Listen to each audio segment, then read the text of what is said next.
It is my esteemed pleasure to welcome you all to the 8th Global Forum of the United Nations Alliance of Civilizations. It is being held for the first time here in New York City.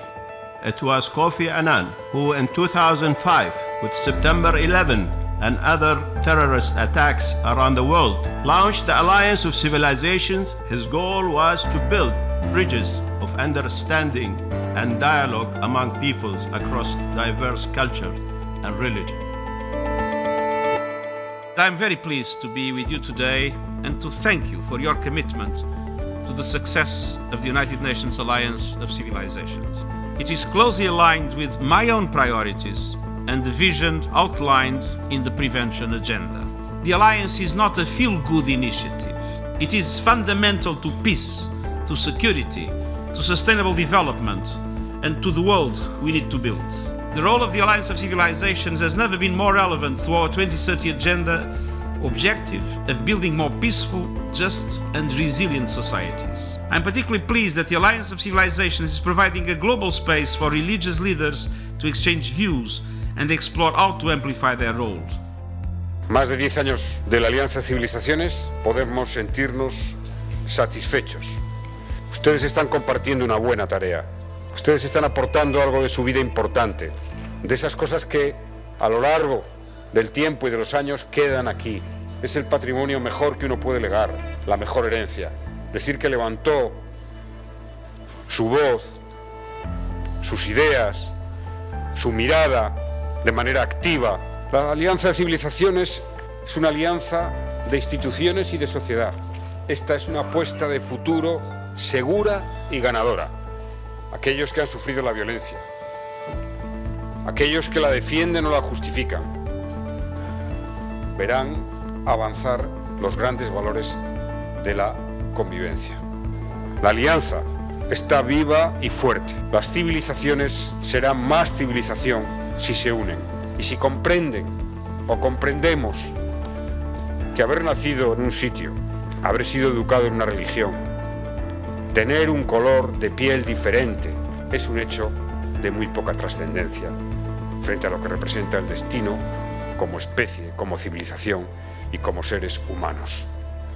Adelante con la alianza y gracias, alto representante.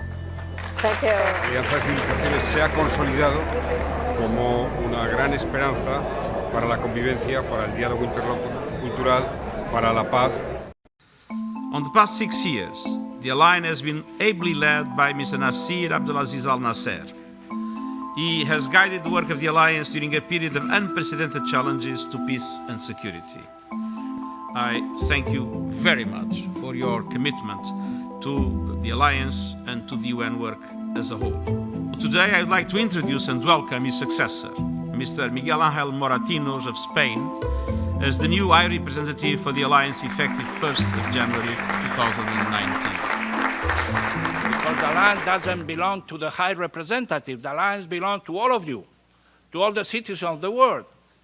And you are the one who can facilitate the understanding of the Alliance. This era of globalization has totally changed the way we look to each other. And globalization has unveiled what I call the hidden identities of the world.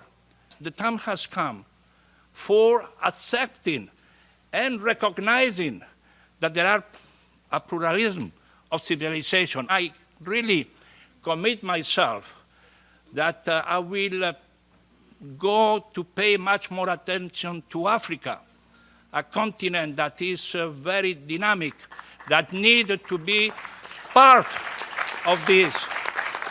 Of course, my dear brothers of Latin America, of course, the Chinese with one belt, one road.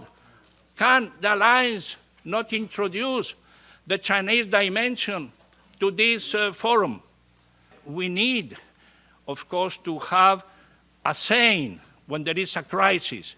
We cannot stop and be silent when there is use of anti-Semitism or Islamophobia or discrimination or xenophobia.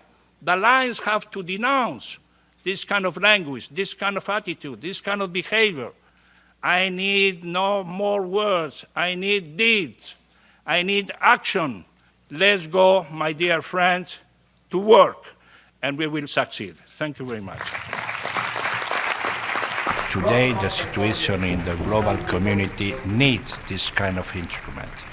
We need that the people, the cities of the world, understand the benefit of having a tool that put together different communities, culture, religion, understanding each other and working for peace and stability. But have to be much more result-oriented, have to produce results, have to be on the ground.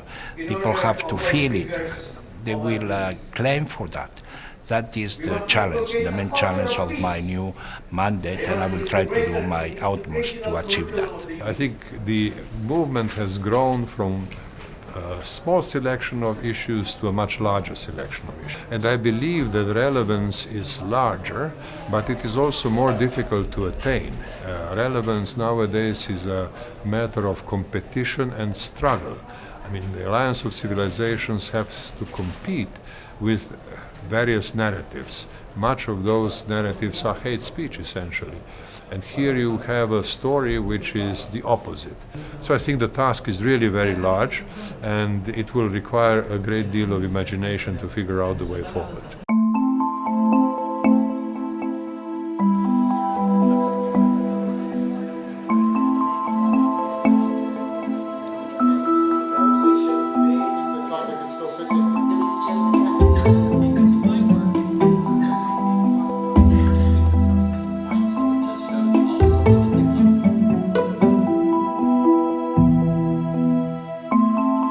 The name of our panel is the Words Matter. It's a very, very important topic we are talking about today, the responsibility of media. I really struggle with this. It is an important struggle, but it's not easy at times. The request to do more commenting than actually news, and to actually be quite polemic about it, because you want the people to read this, because there is so much news out there. So how do you attract them? There's always been a lot of responsibility being a journalist and covering migration crisis or political crisis or whatever.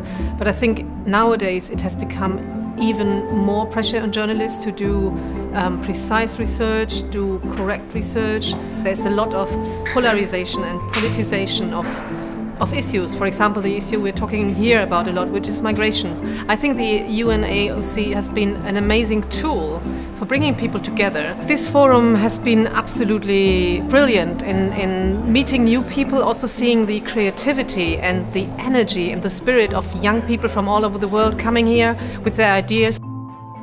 I do think that this has been a period of intense scrutiny for those of us who are producing these so-called narratives. Sometimes it feels like we're the soccer ball that the two teams are fighting over, and sometimes it feels like we're the trophy. If we cover something, it means that one political side or the other is winning.